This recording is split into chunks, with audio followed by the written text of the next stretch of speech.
السلام عليكم ورحمة الله وبركاته. waxaa ka hadlan qaaday galbeedka Afrika in badan oo kamid ah xadaaradii soo maray caalamka waxaana ka soo burqaday in badan oo afkaariye xikmado kala duwan ah waana meelaha ugu badan ee culimada baaraadku madii hore ay booqdaan si wax ugu ogaadaan xadaaradii gaamuray ka jira galbeedka Afrika haddaba intii uu jiray qarniyadii 6aad ilaa 8aad ee miilaadiga waxa uu dhulkan ahaa mid uu diyaar inay ka aasasmaan dawlado gaar ahaan markii islaamku Afrika soo gaaray waxaanay ahay Afrikaanku qaar koosnoo dawladahaas waqti badan waxay ku guuleysteen dawladihii jir waqtigaasi inay cilmiga soo gaarsiiyaan Afrikadii dib dhacsan ee jaahilka ahayd ilaa maanta sidii caalamka kale uga dib dhacsan iyo waliba arrimaha siyaasadda iyo militariga sidaasna Afrika caaga ku saartay horumarkii waqtigaa jiray lana tallaabsatay ummadihii kale ama quruumihii kale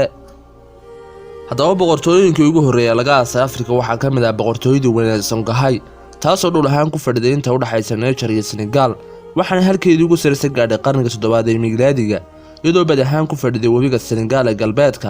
ilaa gobolada ay gaadhisay bartamaha Niger iyo Dandi oo ku yaal webiga Niger u dhaxeeya waqooyiga Benin iyo Nigeria iyo waliba Sohdima maamulka xawaasa ee bariga Afrika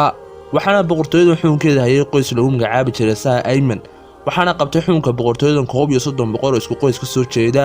iyagoo 14 boqor ay dhinteen iyagoo islaam ahayn halka 17 boqor ee soo haray ay ku dhinteen diinta islaamka waxaanu ahaa boqorkii ugu horeeyay islaamay boqor Saa Kusay waxaanu islaamay sanadku markuu ahaa 1900 miilaadiga waxaanu qoyskaasi maamulayay dawladda in ku dhow qarni iyo badh ka hor intaanay dhicin qorraxdoodii waxaana sabab u ahaa dhicitaanka xukunkooda darrada iyo sidii xumeed ay ula dhaqmeen culimada islaamka ee halkaa joogtay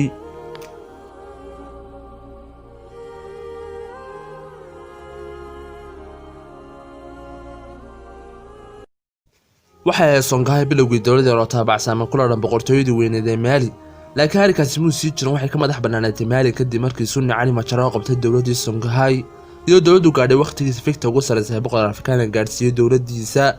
waxay noqotay boqortooyo laga aqoonsay dhammaan jooyinka ku hareeraysan waxay sanado badan kaan saddexaad kaga jirtay dawladii ugu awoodda badnaa ee gobolka ka taliyay intii u dhaxaysay qarniga 7aad ilaa qarniga 16aad ee miilaadiga haddaba xiriirka u dhaxeeya Mali iyo Songhai waxay culimadu u qaybiyaan 5 qaybood ama 5 marxaladood markii koowaad Songhai waxay taabacsaneen Mali kadibna dhowr jeer ay kacdana sameeyeen ka hor intaanay ka bixin maamulkii Mali kadib haddana mar labaad ay noqdeen qaar raacsan maamulkii Mali ilaa ugu dambeynta ay heleen madax banaanin buuxda sanadku markuu ahaa 1335 miilaadiga waxaana madax banaanida horkacay boqor Ali Kolan oo markii dambe magaciisa u bedelay ama la magac baxay Sunni Ali iyo walaalkii Sulaymaan Naar haddaba waxay Songhai hoostii Mali intii xukunka hayay Mansa Ali oo ku bagay intii u dhaxaysay 1255 miilaadiga ilaa 1270 kaasoo lagu yaqaan cibaado wanaag iyo cadaalad wuxuuna boqday Masar sanadii 1259 miilaadiga soo ku sii jeeday xajka waxaana markaa Masar ka talinsay boqortooyadii Mamaaligta waxaana xukunka hayay markaa mid ka mid ah boqoradii ugu caansan ee soo maray carshigii dawladda Mamaaligta oo ahaa Daahir Babres waxaana ka mid ah shaqooyinkii waaweyn oo qabtay Mansa Ali intii xukunka hayay inuu gacanta dawladda dib ugu soo celiyay ama dib u soo galiyay dhulkii Songhai laakiin muu awoodin inuu caasimadda Songhai ee Jaw gacanta ku dhigo wuxuuna ku baqdin gelin jiray Songhai inuu loo doono maxaabiistu ka haysta haddii ay isku dayaan kacdoono haddaba anigu muu hay mid sida ku sii socda wax walbaana si dhaqsaabay isu bedeleen kadib dhimashadii Mansa Ali waxaana dawladdii Mali la kulantay khalkhal iyo jahwareer siyaasadeed socday in ku dhow 20 sano laakiin kama dambeystii wax xukunkii Mali gacanta ku dhigay Sakura kaasoo xukunkay intii u dhaxaysay 1285 ilaa 1300 miilaadiga kuna guuleystay oo dib u soo celiyay haybadii dawladda dhulka ku dhacday 20 sano u dambeeyay waxaana dib gacanta dawladda ugu soo celiyay Songhai taasoo xukun gaar ah dhisatay intii dawladdu ku jirtay khalkhalka siyaasadeed waxa intaas si dheera inuu Sakura awood inuu caasimadda Songhai ee Jaw gacanta ku dhigo ficilkaas oo awooyaashiisii ka hor aanay awoodin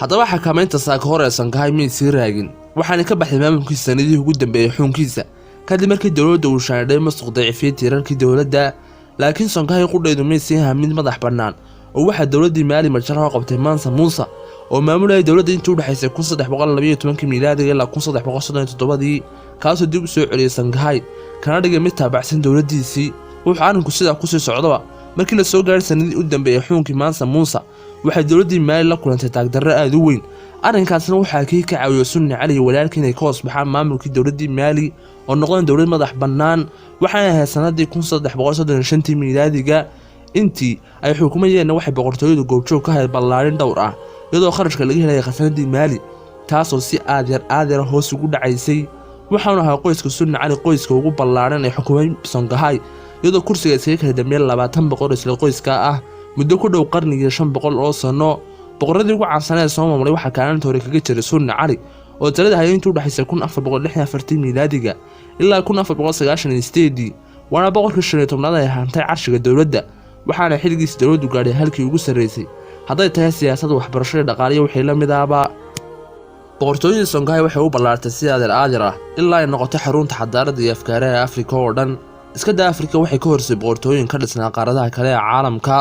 waxaana ahayd magaalada Timbuktu saldhigga cilmiga ee boqortooyada iyadoo ay dalka ku soo ururaan culimada qaaradaha kala duwan ka yimaada waxaana ka dhisnaa jaamacad lagu barto culuumta diiniga iyo tan dunyawigaba waxaana Sunni Cali awoodey inuu boqortooyadiisa ku soo daro inta badan dhulalkii boqortooyadii Maali isagoo boqortooyada xagga galbeedka gaarsiiyay Niger iyo Senegal halka waqooyi galbeedna gaarsiiyay ilaa Adrar laakiin kuma guuleysay inuu u fidiyo dhanka koonfurta waayo wax ka xigtay boqortooyadii Mooshe Kiristaanka ahayd taasoo iska caabinaysay balse muusii raagan xukunkii reer Sunni Cali waxaana soo dejiyay dhicitaankii kacdoonno iyo kala qaybsanaan bulsho ama khilaaf diimeed u dhaxeeyay dadka Islaamka iyo kuwii Kiristaanka arrimaha soo dejiyay dawladdu ka hoos baxdo maamulkii reer Sunni Cali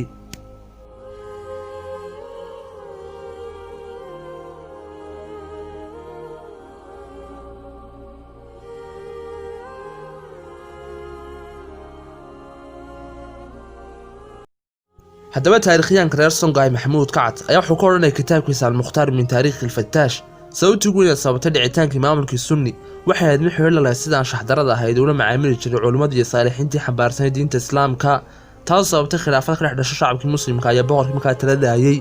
waxa oranay Maxamuud Kacad inkastoo Sunni uu horumariyay dawladda oo xataa dhisay ciidan badeed xoogan oo guulo badan soo hooyay haddana Sunni mu ahay mid u roon culimada iska daa inuu roonaaday wuxuu ku gurjay jeelasha arrinkaas oo dhaliyay kacdoon iyo dagaalo toos ah ugu dambeynna ku soo dhamaaday dhicitaankii dawladda Sunni Cali waxaana dhicitaankii qoyska Sunni kadib xukunka dawladda la wareegay qoys la oran jiray Al-Saakiyiin kuwaas oo Songhai hoggaanka u hayay intii u dhaxaysay 1492 ilaa 1591 miilaadiga